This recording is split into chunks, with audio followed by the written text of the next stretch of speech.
Der er forskellige oplevelser af, hvad man gør til en film. Og hvornår musikken er rigtig, det er simpelthen ikke noget, der er ikke noget, et bevidst ting. Det er noget, man føler på en eller anden måde.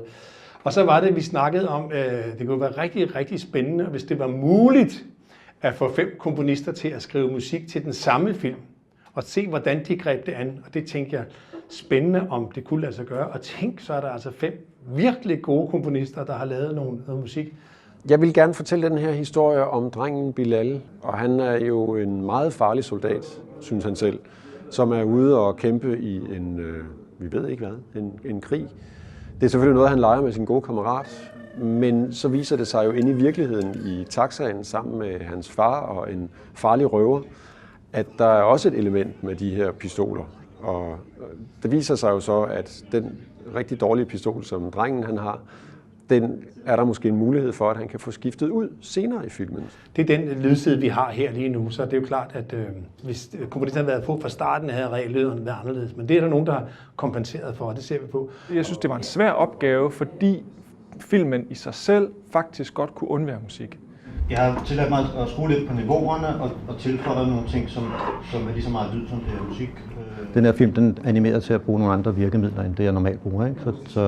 Så da jeg så har set filmen, synes jeg, det var en sjov opgave. Det vil jeg gerne prøve at give et bud på. Hvad er det for en følelse, du gerne vil have frem der? At du laver simpelthen hul til den lyd, ikke? Dutte, dutte, dutte, så siger han brrrr, dutte, dutte. Ja. Dutte, dutte, dutte, 3, 4, dutte, dutte, dutte. Og så havde jeg egentlig fortsat her. Det var sjovt at opleve, at jeg lige skulle folde mine antenner mere ud, end jeg plejer at gøre, fordi jeg jo selv skulle bestemme, jamen, er det så sådan her, jeg synes, det er.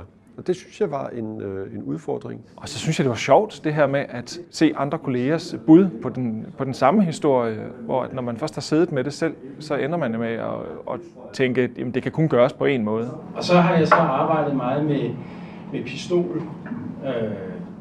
Når man skyder en pistol, så får man sådan en ringen for ørerne.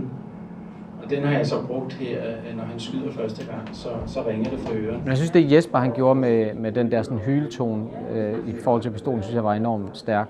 Så også det var ret interessant, det han gjorde, hvor de er inde i bilen, hvor han bruger noget tromme, noget percussion, og distorter det, så det har ligesom den der lidt fornemmelse af sådan, altså pistolen, der klikker, ikke? Så det synes jeg var meget inspirerende. Vi skal hele tiden prøve at blive dygtigere som komponister, og ved at mødes og diskutere og vise hinanden, hvad man har lavet. Det synes jeg er meget gavnligt, og jeg tror også, at publikum har oplevet, at de har fået en mere nærvær omkring, hvad filmmusik kan og hvad filmmusik gør.